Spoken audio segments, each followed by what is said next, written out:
que se abrevia SUD y sedación paliativa, que es el manejo para síntomas refractarios como vamos a revisar.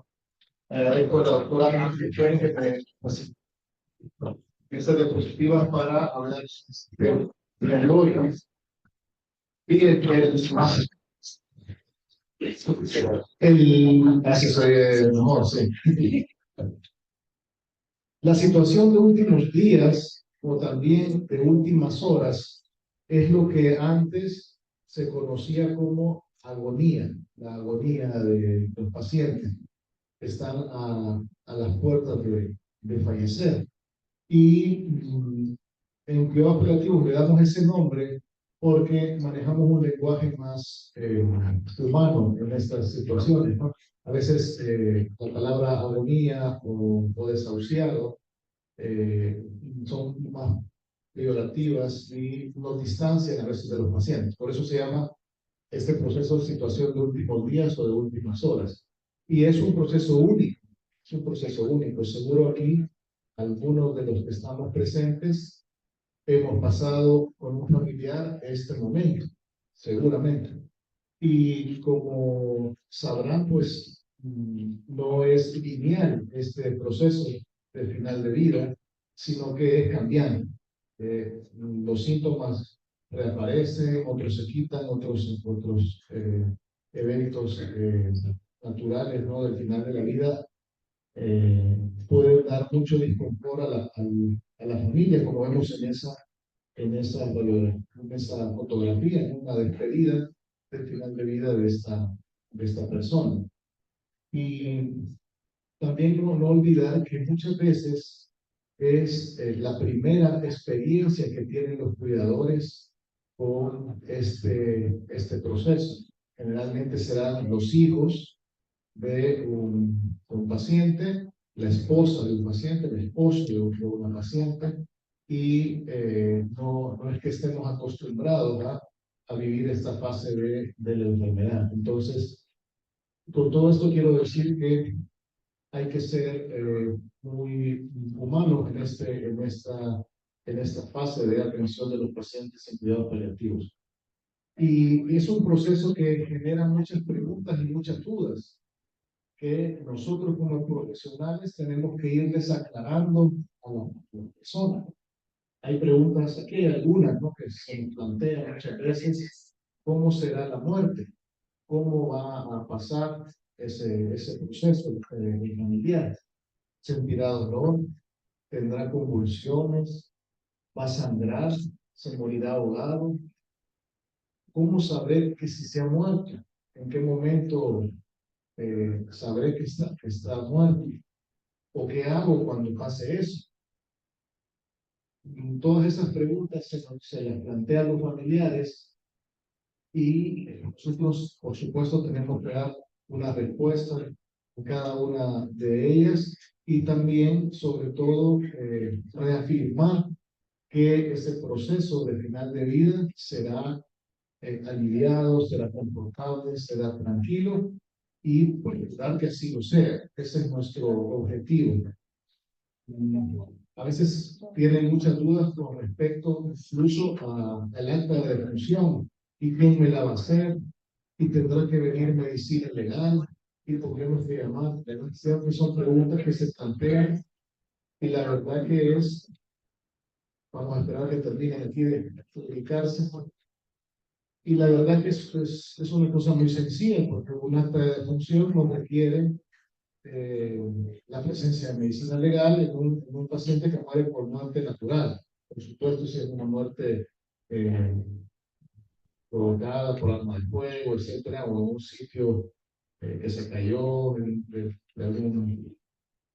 algunas escaleras, etcétera, pues por supuesto que sí, pero como una muerte natural donde hay una enfermedad de base, nada más el acta de defunción de cualquier médico. Todos los médicos están capacitados a elaborar un acta de defunción y tiene que llevar pues unos elementos importantes, ¿verdad?, para que esa acta de defunción sea válida. Que bueno, no es razón del tema, pero y una vez lo tocamos, ¿no? El acta de defunción debe llevar el nombre del paciente con su DUI. A veces los DUIs tienen, es conocido por, y eso hay que ponérselo también en el acta. El nombre conocido por, si lo tuviese, el número de DUI, la fecha, la hora de fallecido, el lugar de fallecimiento y la causa del diagnóstico.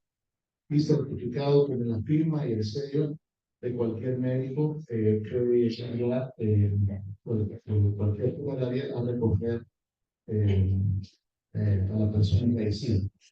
Bien, ¿qué signos podemos observar en un paciente que está en final de vida o en agonía?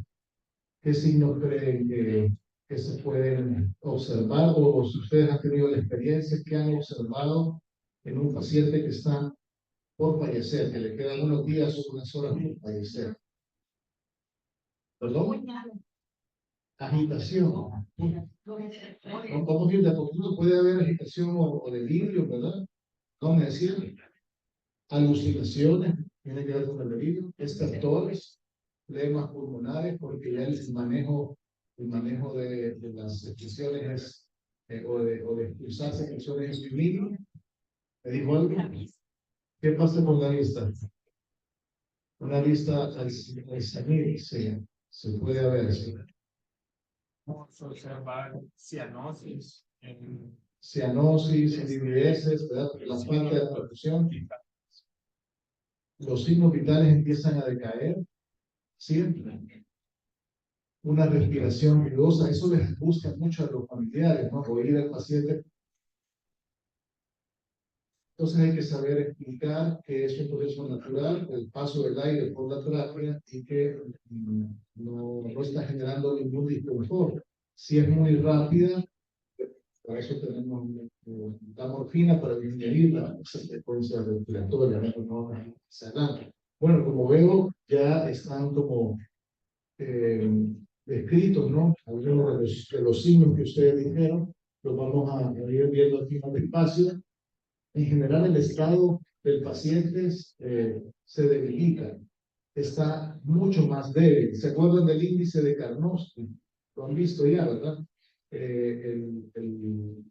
Cuando está a cero, pues está fallecido, pero cuando está abajo de 30, es un paciente que ya no puede ni siquiera mover sus manos, desplazar o mover sus dedos o apretar, ¿verdad? Está muy, muy debilitado. La piel, ya lo había decía un compañero, ¿no? Hay atrocianosis, hay cianosis, la perfusión está disminuida, hay livideces, la piel se pone fría, ya no sensan los oxímetros de pulso porque ya no hay llegada sanguínea, ¿no? A la periferia, y los ojos se pueden poner brillosos con la mirada senil. Y otra cosa que sucede con los ojos es que la fuerza de los párpados para cerrar ya es insuficiente y queda como entreabiertos los ojos, que la familia puede pensar que está despierto, que no está viendo, pero no es así, es que ya los párpados no tienen la fuerza suficiente para cerrar y quedan entreabiertos. En cuanto a la respiración, lo que decíamos, los estertores, las apneas, ahora comentábamos con el doctor, el paciente que tenemos bajo sedación, me decía que pensaba él que pudo haber sido anoche que falleciese, así como ven el doctor William anda posturno, ¿verdad? Pero me decía que podía ser anoche y porque las apneas eran bien prolongadas, posiblemente fallezca hoy por la mañana. Muy pausada la respiración, estertores, quejidos, etc. En el tracto respiratorio, por supuesto, ya no tragan, ya la deglución está muy lenta o muy difícil o imposible. Y en esas circunstancias hay que hablar con la familia de que no hay que insistir en tratar de dar algo por boca, porque lo que vamos a provocar es una aspiración. Y no necesitan alimento en ese momento, más que su cuidado de la boca. El paciente en estos estados no es que tenga apetito, la misma caquexia, el mismo proceso va inhibiendo la necesidad de comer. Empieza a bajar la diuresis, empiezan desde uria hasta anuria, cuando están en anuria, cuando ya llevan 24 horas de no orinar y están hipotensos, eso ya puede ser en los próximos minutos o en las próximas horas el fallecimiento. Es lo que más nos marca el tiempo, la anuria y la hipotensión. A veces se relajan los esfínteres y pueden defecar. Esto pasa muy al final, que en ese mismo momento de fallecer, el paciente se relaja sus esfínteres y defeca o se orina. O hay salida de líquidos por otros lados, por la boca, por el tubo de la estostomía, si tuviese. Y por supuesto que es un impacto emocional en el equipo de salud, gran impacto emocional en el equipo de salud. Ayer las colegas del Hospital San Camil me mandaron un pequeño video de la despedida de una chica que tiene 38 años, un cáncer de recto, y permitimos que entraran sus dos hijas, una de 8 años y otra de 13, y llegaron a la unidad, nosotros lo trasladamos a la unidad y se lograron despedir, ¿no? Me mandó el video, por supuesto, nada más a mi persona, ¿no?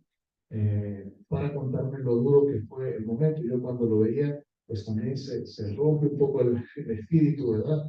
Al ver esa despedida, pero que permite que estos pacientes puedan tener ese proceso que aunque es duro en ese momento, alivia mucho el alma de esas personas, el espíritu de esas personas, tanto de la hijas como de la paciente. Entonces, el equipo asistencial también se emociona, ¿no? Y es un impacto fuerte para nosotros estos procesos. De ahí todo el tema del autocuidado, de generar en nosotros un espacios para cuidarnos, para seguir cuidando bien. Los criterios clínicos, situación de últimos días son estos. La nariz también se fría y se afila, también lo podemos observar. Las apneas, como ya dijimos, que pueden ser más de 15 segundos. Los labios cianóticos, las rigideces, la extremidad fría, los estertores, la muria, más de 24 horas, como decíamos, y el estado de conciencia apagado. Si hay más de estos 4 síntomas, el paciente puede fallecer en menos de 4 días y el 10% de los pacientes en cuidados paliativos fallecen sin avisar. Un porcentaje fallece sin que que nos podemos hasta sorprender, ¿no? A mí me pasó hace unos días con un paciente que teníamos en el domicilio, un paciente de un trauma cerebral, que yo lo llegué a ver el sábado y no tenía estos signos clínicos, no parecía que pudiese fallecer y falleció el día siguiente, el domingo, me escribieron las enfermeras. 10% de los pacientes en cuidados paliativos fallecen sin avisar, pero generalmente el 90% podemos determinar la situación de últimas horas de vida con esos signos que vimos, ¿verdad? Bueno, ¿cuáles son los objetivos en este momento con los pacientes y las familias? Garantizar el bienestar. Entonces, tenemos que esforzarnos para que no aparezcan las alucinaciones, la agitación, el delirio. Hay que tenerlo tranquilo el paciente. Si sabemos que está al final de la vida y hay delirio, pues la sedación es la mejor forma de tenerlo confortable. Ya vamos a ver ese tema más adelante. Adelantarse, prevenir las crisis. Si es un paciente que antes nos ha sangrado o que nos ha convulsionado o que ha tenido un síntoma desconfortante, pues hay que preverlo y dar una profilaxis para que eso no suceda. También adelantarse a lo que va a suceder, que sucede casi en todos los pacientes, ¿no? Estos pacientes al final de la vida hacen fiebre o hacen estertores. Entonces, en la indicación debemos de dejar descrito ya, si hace fiebre, cumplir ketorolaco, paracónica o paracetamol o dipirona, lo que tengamos en mano para bajarlo, porque sabemos que va a pasar. Los estertores casi pasan en todos los pacientes, entonces dejar descrito que colocar buscapina, ver ampollas cada 4 horas o cada 6 horas. Los estertores son muy potentes. Entonces, prevenir las crisis es importante, adelantarse. Y por supuesto, atenuar el recuerdo doloroso también es parte de la atención. Disminuir ese recuerdo doloroso, facilitando la despedida, las expresiones emocionales, como en el caso que les contaba. No es lo mismo que la paciente fallezca y no pudieron llegar a verla nacida, ¿no? Ese recuerdo es más duro que el haber llegado a despedirse aunque la situación sea difícil. Bien, aquí vamos a ver algunos pasos, y esta diapositiva por supuesto que las tendrán. Hay unos pasos que hay que tener en cuenta, ¿no? Primero hay que diagnosticar la situación de últimos días o de últimas horas. Y el diagnóstico pues, lo hacemos con esos signos clínicos que ya vimos: hipotensión, anuria, aprocianosis, lividesis, nariz afilada, etcétera, ¿no? Todo lo que hemos visto ahí. Ya definida esa situación, hay que hacer cambio de los objetivos, porque si estamos en un momento de final de vida, hay fármacos que ya no tienen sentido, entonces hay que adaptar un plan para procurar el bienestar. Por ejemplo, si estamos en situación de vida, final de vida, perdón, por ejemplo, tomar un hemoglucotés no tiene sentido, ¿no?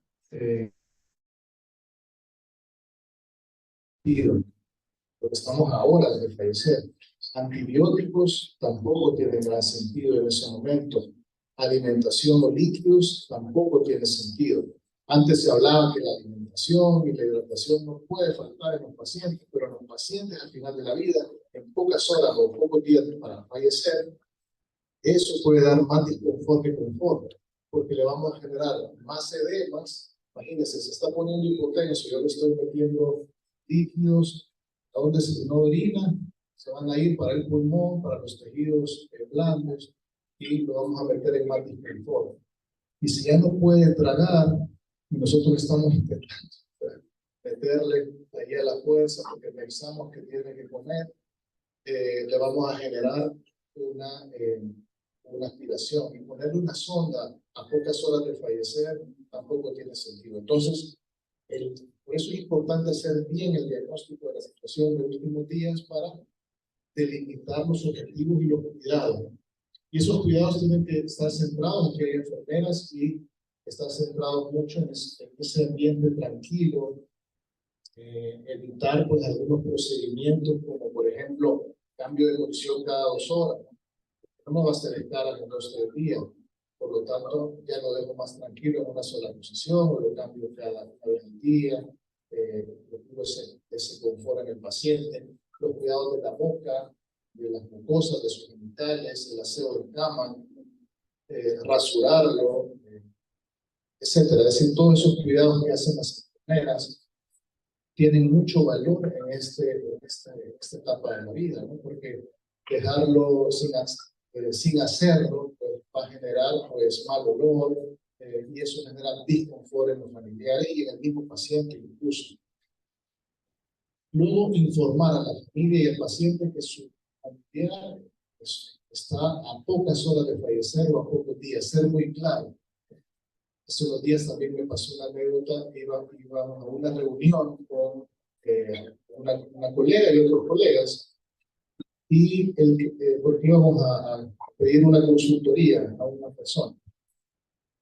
Y una de mis colegas que iba se recordó a esa persona, yo le di a su papá, y tenía un poco de reparo en ir a la reunión porque se acordaba que él había venido de fuera del país en ese mismo momento que la doctora llegaba, era el papá que estaba en situación de últimas horas o de últimos días. Y ella fue bien clara en decirle que el familiar iba a fallecer en los próximos días. Y él le dijo, que había venido de fuera, le dijo así como, ¿cómo me dice esto? ¿Usted me está engañando? ¿Para qué ha llamado a esta doctora? Etcétera. Y así terminó, digamos, que la situación. Ella pues estableció el plan y le dejó ahí a las enfermeras y a las otras hermanas. Entonces tenía un poco de reparo en ir a la reunión porque así había terminado la conversación. Y lo interesante es que este señor se acordó de ella sin decirle nada, estaba así como un poquito de incógnito, ¿verdad? En la reunión, se acordó de que la colega le había llegado a ver y le agradeció porque fue clara y sincera con él, y eso hizo que pudieran hacer los trámites necesarios que faltaban para que su familiar muriera bien y no buscar, digamos, otras cosas extraordinarias con él. Entonces, a mí me sirvió mucho eso porque lo que hacemos, si somos claros y sinceros a informar a la familia, a pesar de que no guste esa noticia, por supuesto lo hacemos con toda la empatía y la compasión posible, a pesar de que esa noticia no guste, siempre va a ayudar a que pongan los pies sobre la tierra, puedan despedirse adecuadamente de su familiar.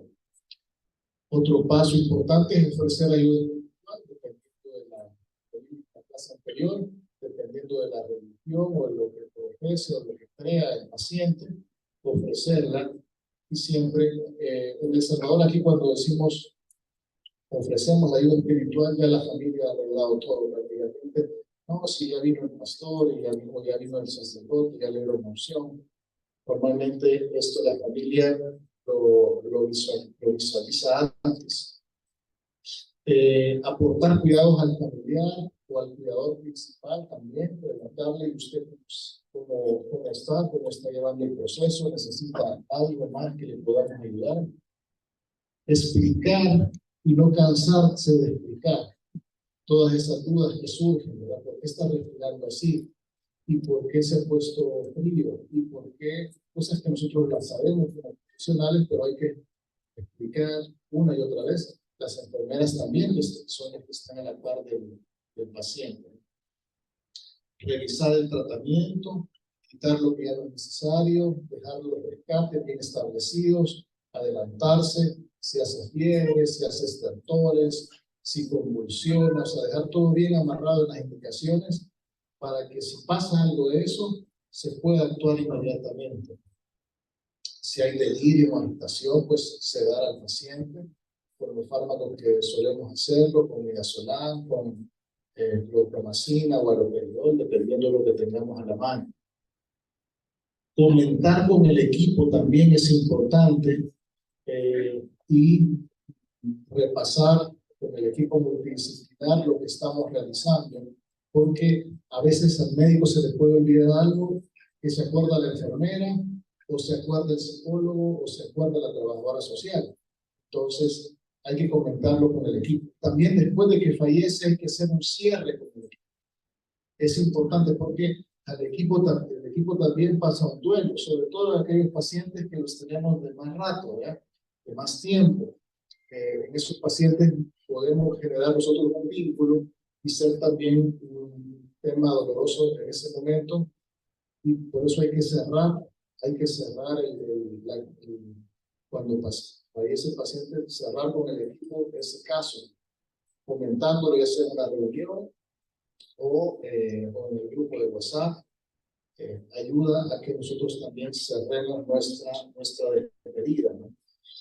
Estar disponible para ofrecer atención, y por eso la telemedicina, que gran ayuda hay, ¿verdad? Para que si hay una pregunta, podamos contestarle a las enfermeras. Si un médico no contesta, porque pueda contestar otro. Siempre tenemos que tener disponible nuestro teléfono, digamos, en una situación de últimas horas de vida.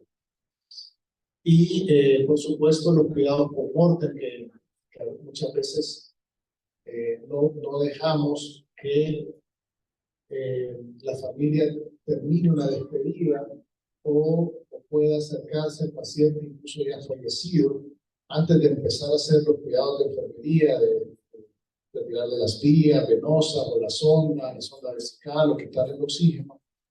Decirle a la familia que se acerque en ese momento y que establezca otro vínculo y otra despedida con el paciente, y estar nosotros cercanos también, comentando de alguna manera de forma empática la situación. Bien, estos son como algunos pasos que tenemos que tener en cuenta y como ven, es un proceso, ¿verdad?, complejo que se requiere de profesionales capacitados para poder hacer esta atención. La agonía o la situación de últimos días no es algo que pasa así nomás, sino que tenemos que cubrir todos esos puntos importantes para que el duelo de sus familiares no sea patológico. Todo eso que hacemos disminuye los recuerdos dolorosos, ¿no? La vivencia de la muerte de un familiar quedará impresa en la memoria de sus allegados. Mediante nuestras intervenciones podemos modular y depurar los sentimientos negativos de la familia para minimizar los recuerdos dolorosos. Y la mejor herramienta será la comunicación abierta, de calidez, de calidad. Cuidado, hay que tener cuidado con lo que se dice y se hace. Es decir, que también tenemos que tener nosotros tacto, cuidado con nuestras palabras, ¿verdad? Nuestras palabras a la hora de hablar con los familiares en estos momentos, ¿verdad? A veces las enfermeras me hacen caras cuando estoy hablando, a veces meto la pata, ¿verdad? Pero es importante escucharla, ¿no? Recuerdo una vez que había un paciente al final de la vida, faltaban unos días para fallecer, día, años, ¿no? Entonces casi se nos sale, ¿no?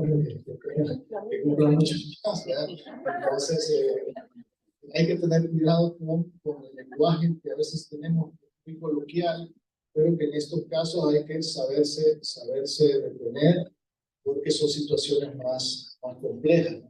Dice que esos son 2 WhatsApp de agradecimiento que los familiares después de fallecer nos escriben, y dice por ejemplo, sí doctora, después de darle el pésame, ¿verdad? Sí doctora, así es, y estoy súper agradecida con Dios y con usted. Yo sé que ella estuvo muy confortable bajo todos sus cuidados y el resto del equipo. Me da mucha satisfacción haber podido estar con ella todo este tiempo. Ese mensaje para nosotros es muy valioso porque guarda todo el trabajo que hemos hecho. Estuvo muy confortable bajo todos sus cuidados y el resto del equipo. No solo la colega, sino la enfermera, el psicólogo, los otros médicos que vienen. Y queda muy satisfecho el familiar. Este otro dice, muchas gracias doctor, ha sido muy triste, pero al mismo tiempo me consuela saber que está en el cielo y se fue lleno de paz. Por favor, comparta mi gratitud a todos y a cada uno de la familia Hospice. Están en mi corazón y siempre lo llevo en mis oraciones. Un fuerte abrazo, mucho cariño. Estos mensajes para nosotros llenos de gratitud validan el trabajo realizado con estos pacientes en estas circunstancias tan difíciles. Bueno, esto ya lo habíamos dicho, ya ofrecer la ayuda espiritual, ya tuvimos una clase de que hay que normalizar esta ayuda con el máximo respeto, ¿verdad? Y incluirla como otra ayuda más. ¿Cómo se hace eso? Pues preguntando, ¿no? Quisiera que viniese el sacerdote a darle la unción, o quisiera que viniese el pastor a orar por su iglesia, que vinieran a orar por usted o por su familiar. Normalmente la respuesta va a ser que sí, o si no, si ya vinieron ayer, la familia siempre está adelantada en este aspecto. Estar disponible, ¿verdad? Estar ahí, como decía la pionera de cuidados paliativos. Muchas veces lo que podemos hacer en estos momentos es estar ahí para poder atender con prioridad lo que está pasando, ¿no? Una cosa que ayuda mucho es recoger nuestra impresión, porque a veces el familiar está ahí con el enfermo en situación final de vida, como muy estático y con temores. Pues si nosotros llegamos y decimos, lo veo muy tranquilo a don fulano, no tiene las fases de tranquilidad, está muy confortable, qué bien, qué limpio lo tiene. Decir esas cosas, repetirlas una y otra vez, hace que la familia también maneje este mensaje o preguntarles, ¿lo ven tranquilo? Y como está tranquilo, ¿verdad? Van a decir sí, o lo ven sufriendo, o vemos que está confortable y dirán no. Esas son preguntas como muy de cajón, pero que sirven para que el familiar asuma que está tranquilo, el paciente que está confortable. O ofrecer otro cuidado, ¿verdad?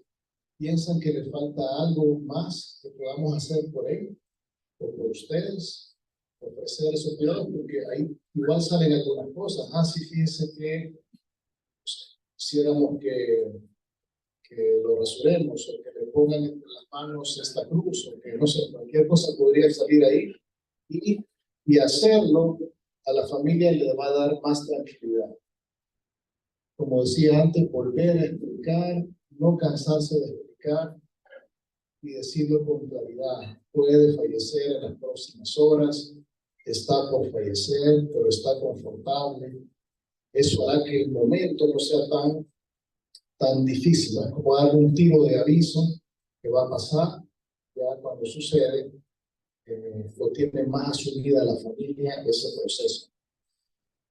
Bien, en la agonía o en la situación de últimos días, a veces pueden haber síntomas muy desconfortantes que no se merece el paciente irse mal. Y el síntoma desconfortante que puede haber puede ser delirio, alucinaciones, agitación, convulsiones, hemorragias o dolor severo, ¿verdad? Que puede aparecer en esos momentos. Y si estamos seguros que esta situación de últimos días, de últimas horas, lo mejor será sedarlo, ¿no? Es decir, reducir el nivel de conciencia, porque el síntoma, aunque no sea refractario, pero si está en agonía, ya no tiene sentido buscar un alivio de ese síntoma, sino que hay que buscar el alivio del paciente. Y se explica a la familia que lo mejor será que esté bajo sedación, dormido. Normalmente en esos estados el paciente no va a poder tomar esa decisión, la decisión recae sobre la familia y el equipo, pero hay que ofrecerlo buscando el confort y la tranquilidad. ¿Qué se llama síntoma refractario? Pues es todo aquel síntoma que no puede ser controlado por los tratamientos disponibles aplicados por médicos expertos en un plazo de tiempo. Es decir, un síntoma que por más que hagamos todo lo necesario, ahí va a estar presente, es decir, es refractario. Y lo único que puede aliviar al paciente va a ser sedarlo, mantenerlo bajo sedación. Y si está en situación de últimos días, pues por supuesto que eso es lo más indicado. Y muchas veces en estos momentos no se necesitan grandes dosis de fármacos sedantes porque ya él está muy debilitado y con pequeñas dosis de haloperidol o de midazolam o de promacina, el paciente queda muy aliviado, muy tranquilo. Vimos en la clase pasada la diferencia entre sedación y eutanasia, y en este cuadro lo vamos a terminar de aclarar. Fíjense que todo acto médico, toda acción médica que realizamos tiene tres elementos, ¿no? Un objeto, una finalidad y una intención. Y en la sedación paliativa, la intención es aliviar ese síntoma refractario. En la eutanasia es provocar la muerte para aliviar el sufrimiento. El proceso de la sedación es administrar monitorizadamente los fármacos, es decir, pautados, con dosis adecuadas, etc. En la otra es una dosis letal, y el resultado es el alivio del disconfort o los síntomas que va a llevar a la muerte, posiblemente, lo más probable, casi siempre. Y la eutanasia es la muerte directa. La eutanasia siempre será la muerte directa. Las indicaciones más frecuentes de sedación son el dolor, el alivio, las hemorragias, la disnea, la angustia o pánico, e incluso a veces intolerancia, náuseas y vómitos refractarios. Los fármacos que utilizamos, ya los vamos a ver más despacio en la siguiente clase, Son benzodiazepinas, neurolépticos, anticonvulsivantes, que son sedantes también, y anestésicos. Y esta es una pregunta que traía para ustedes, ¿no? Después de estas clases que han ido recibiendo, ¿consideran ustedes que la morfina es un sedante? No, ¿verdad? Es un analgésico. Bien. Y bueno, y esto pues está más clara, ¿no? Que ya lo habíamos visto en la clase pasada. ¿Qué más cosas sobre la sedación? Si el paciente ya tiene morfina indicada, pues en estos momentos se deja siempre la morfina para que no aparezca el dolor. Y incluso si hay disnea, hay dificultad respiratoria, se puede aumentar la dosis al 30% para evitar esa respiración tan rápida y agitada del paciente. Eso se puede hacer, pero con ese objetivo, no con el objetivo de dormirlo, ¿no? Siempre dejar una constancia en la historia clínica y la situación que se está pasando. Los aspectos éticos y legales de la sedación paliativa son varios, pero aquí me quería quedar en este.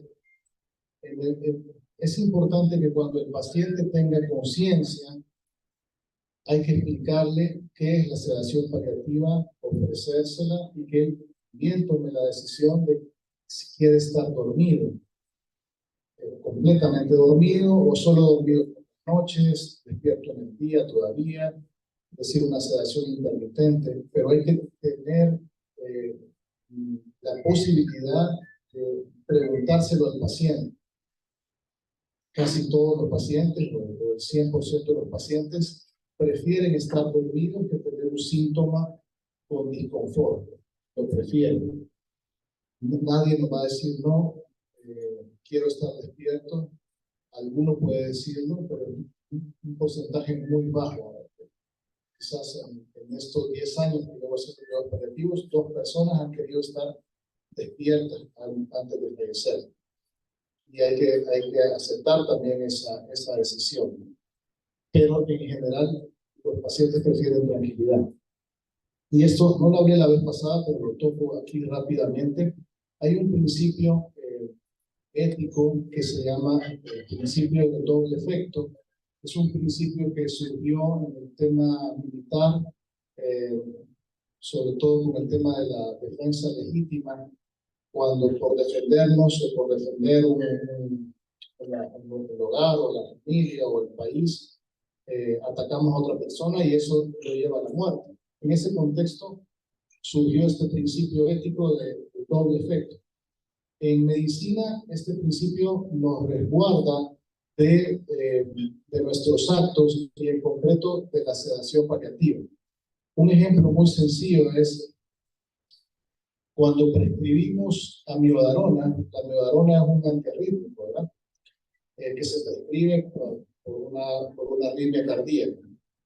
Entonces, el objetivo de prescribir la amiodarona es aliviar la arritmia, pero tiene otro efecto en el cuerpo que puede producir hipotiroidismo o hipertiroidismo en los pacientes.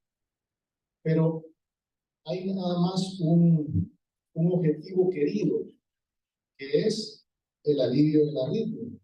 Pero también hay un objetivo no querido, que es el provocar otra enfermedad al paciente.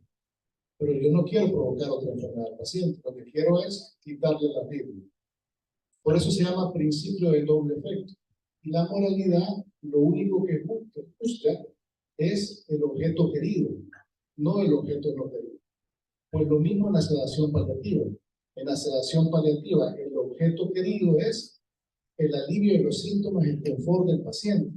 El objeto no querido es la muerte que vendrá. Entonces, éticamente, la sedación paliativa tiene esa protección desde el punto de vista ético, el principio del doble efecto. Bien, y que debe ser progresiva y que debe de evaluarse al paciente las veces necesarias, 1, 2, 3 veces al día. Como recomendaciones, identificar si existe angustia existencial de parte de los cuidadores y también hacer una intervención oportuna.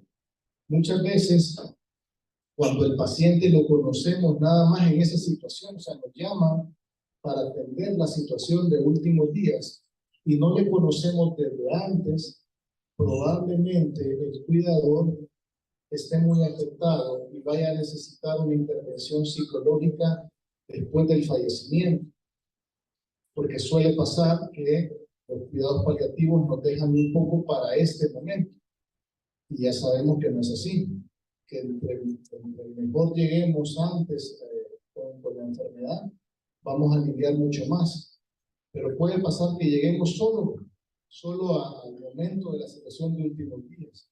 Entonces el familiar va a llevar cargando una angustia difícil durante todo el proceso de enfermedad y va a requerir atención psicológica posterior al fallecimiento, ¿verdad? Porque va a tener un duelo patológico. Bien, pues al final de la vida, ¿qué es lo que queremos? También es un tema para plantearse nosotros qué queremos, ¿no? Si queremos esto o el fallecer con la familia confortable en el hogar o en un sitio, pero de esta forma. La bibliografía van a tener la presentación en también cada uno de ustedes. Entonces, si hay preguntas mientras pasamos a la siguiente.